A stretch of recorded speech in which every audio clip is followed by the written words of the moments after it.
થરા માર્કેટયાર્ડની ચૂંટણીમાં ભાજપ સામે ભાજપની પેનલ સામે ચૂંટણી લડી રહેલા ભાજપ આગેવાન અણદાભાઈ પટેલે ભાજપ પરિવર્તન પ્રેરિત પેનલ પર કર્યા પ્રહાર. બોગસ મતદારો મતદાર યાદીમાં ઉમેરાયાના અણદાભાઈ પટેલે કર્યો આક્ષેપ. ગુજરાત હાઈકોર્ટે ચૂંટણીની તારીખ જાહેર કરતા 5 દિવસમાં 32 મંડળીઓનું બેંક દ્વારા ધિરાણ કરી બોગસ રીતે મતદારો ઊભા કર્યા છે અણદાભાઈ પટેલ. મારું રાજકીય કદ ઘટાડવા પ્રયાસ થઈ રહ્યા છે અણદાભાઈ પટેલ. મને 100% વિશ્વાસ છે આ પ્રજા મને અને મારી પેનલને જ જીતાડશે. અણદાભાઈ પટેલ, પૂર્વ ચેરમેન થરા માર્કેટયાર્ડની ચૂંટણીને લઈ ભારે રાજકીય ગરમાવો જોવા મળી રહ્યો છે. Bureau report Jayantibhai Thakkar. આમ તો થરા એપીએમસીની ચૂંટણી છે અને ભારતીય જનતા પાર્ટીના અમે 20 ઉમેદવારો ચૂંટણી લડી રહ્યા છીએ. અમારો હક તો અમે માગણી કરી હતી, પાર્ટીએ મેન્ડેટ ગમે તેને આપ્યો હોય, પણ સામે લડીએ અમે પણ ભારતીય જનતા પાર્ટીના જ કાર્યકર્તા છીએ અને વર્ષોથી ભારતીય જનતા પાર્ટીમાં સ્થાપનાથી આજ સુધી કામ કરીએ છીએ. એટલે કોઈ ભારતીય જનતા પાર્ટીની વિરુદ્ધવાળું કોઈ ચૂંટણી લડતું નથી. જીતનો કેટલો વિશ્વાસ છે આપની પેનલને? જીત માટે મને 100% વિશ્વાસ છે. અમારા તાલુકાની પ્રજા છે ને, એમાં પ્રજા માટે મેં કામ કર્યું છે. સેવાડા માનવીને પણ મેં કોઈ દિવસ કામમાં પાછો મૂક્યો નથી અને મને એવો વિશ્વાસ છે 100%.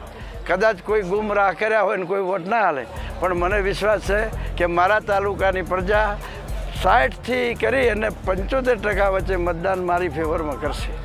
એવું તો શું બન્યું? છેલ્લા 2 ટર્મથી આપ બિનહરીફ ચૂંટાતા હતા, 5 ટર્મ સુધી આપ ચેરમેન રહી ચૂક્યા છો અને હવે મેન્ડેટ ના આપ્યું ભાજપે. એવું કાંઈ પેલું નથી, પણ અત્યારે શું રાજકીય શક્તિઓને નાની મોટી કરવા માટેનો પ્રયત્ન ચાલતો. આજે કોઈ પણ પાર્ટી હોય તો કોઈ શક્તિશાળી નેતાને નાનો કરવા માટે અંદરો અંદર ખટપટો ચાલતી હોય. એટલે આ ચૂંટણી કોઈ એક દિવસથી ચાલતી નથી, એક મહિનાથી ચાલતી નથી, 1 વર્ષથી ચૂંટણી ચાલી રહી છે. 1 વર્ષ પહેલાં હું ચૂંટાયેલો હતો અને વહીવટદાર મૂકીને શાસન કર્યું. એના પછી એમને સંતોષ ના થયો તો મારા ઉપર તપાસ માટેની અરજીઓ થઈ. આમ થઈ ગયું છે, તેમ થઈ ગયું છે, આ જમીનમાં આમ થઈ ગયું છે, આટલી દુકાનો વેચી મારી છે, આ બધી તપાસો થઈ. પણ તપાસોમાંથી પાર ઉતરી ગુજરાત હાઈકોર્ટે મતદાન માટેની તારીખ આપી અને જે તારીખ આપી હતી એ તારીખના 5 દિવસ પહેલાં 32 મંડળીઓનું મતદાન બેંક દ્વારા ધિરાણ કરી અને બોગસ રીતે મતદાર યાદીમાં દાખલ કરી છે. મને તો 100% વિશ્વાસ છે આ તાલુકાની પ્રજા ઉપર કે 630 મતનો વધારો કર્યો છે એ લોકોએ બોગસ રીતે. એટલે કદાચ ભારતીય જનતા પાર્ટીના અમારા જિલ્લાના પ્રમુખ હોય, અમારા તાલુકાના છે, એટલે મારો સ્વાભાવિક એમને મારા હરીફ ગણતા હોય, પણ 100% મને આ પ્રજાજનો ઉપર વિશ્વાસ છે અને મને 100% મારી પેનલને વિજય બનાવશે એવો મને 100% વિશ્વાસ છે. આપણે મેન્ડેટ ન મળે એ માટે કોઈ ખાસ મેન્ડેટની પ્રક્રિયામાં હું પડવા માગતો નથી. હું તો 1980ની અંદર એકલો કાર્યકર્તા હતો. આ તાલુકામાં એકલા કામ કરેલું અને એમ કરતાં આજે મારા સમયે હું પ્રમુખ હતો એ સમયગાળાની અંદર સંસદ પણ જીત્યો છું, તાલુકા પંચાયત ભાજપની બનાવી છે, જિલ્લા પંચાયત ભાજપની 5 સીટો જીતેલો છું અને ધારાસભ્ય તરીકે મેં મગનસિંહ વાઘેલા ચૂંટ્યા પછી મેં પ્રમુખ પદ રહ્યો છું. સળંગ 80થી કરી અને મગનસિંહને ધારાસભ્ય બનાવ્યા, હરિભાઈને સંસદ બનાવ્યા, ત્યાં સુધી મેં પાર્ટીના પ્રમુખ તરીકે કામ કર્યું. માર્કેટયાર્ડ થરાની સામાન્ય ચૂંટણીનું મતદાન આજે સવારે 9 વાગે ચાલુ થયું છે. 3 કલાક જેટલો સમય થયો છે. લગભગ ખેડૂત વિભાગમાં 4800થી મત વધારે છે તો 50%થી ઉપર મતદાન થઈ ગયું છે. એ જ દર્શાવે છે કે ભારતીય જનતા પાર્ટીએ અમને મેન્ડેટ આપી અને પરિવર્તન માટે જે અમને ઉમેદવારો મૂક્યા છે, એટલે લગભગ 15 વર્ષે ચૂંટણીનું મતદાન થઈ રહ્યું છે. છતાં પણ દરેક મતદાર કેટલા ઉત્સાહથી અને એક ધગશથી કે મારે પરિવર્તન જ કરવું છે એના માટે આટલું ઝડપી મતદાન થઈ રહ્યું છે. ભાજપ સામે જે ભાજપના ઉમેદવારો છે, આ વખતે અણદાભાઈને મેન્ડેટ ના આપવામાં આવતા અણદાભાઈએ પણ પોતાની પેનલ ઉતારી છે.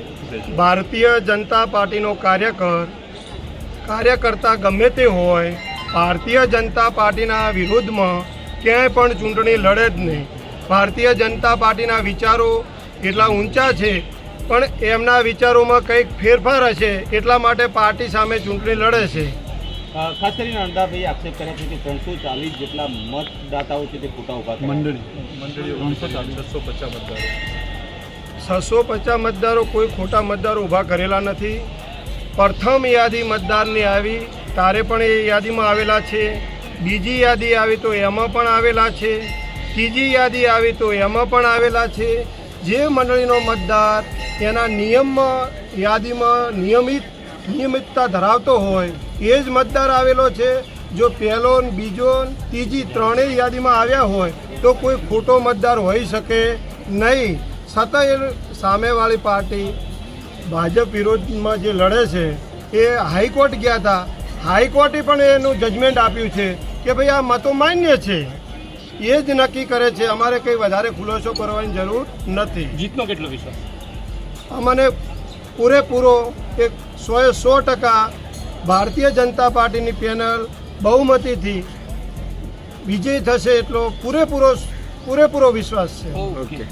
બજાર સમિતિ થરાની સામાન્ય ચૂંટણી અન્વયે આજ રોજ તારીખ 30ના રોજ મતદાનનો દિવસ છે અને 4846 જેટલા ખેડૂત વિભાગમાં અને 63 જેટલા વેપારી વિભાગમાં મતદારો સવારથી ભાગ લઈ રહ્યા છે. મતદાન ખૂબ જ શાંતિપૂર્ણ માહોલમાં અને વિશ્વાસપૂર્ણ વાતાવરણમાં યોજાઈ રહેલું છે.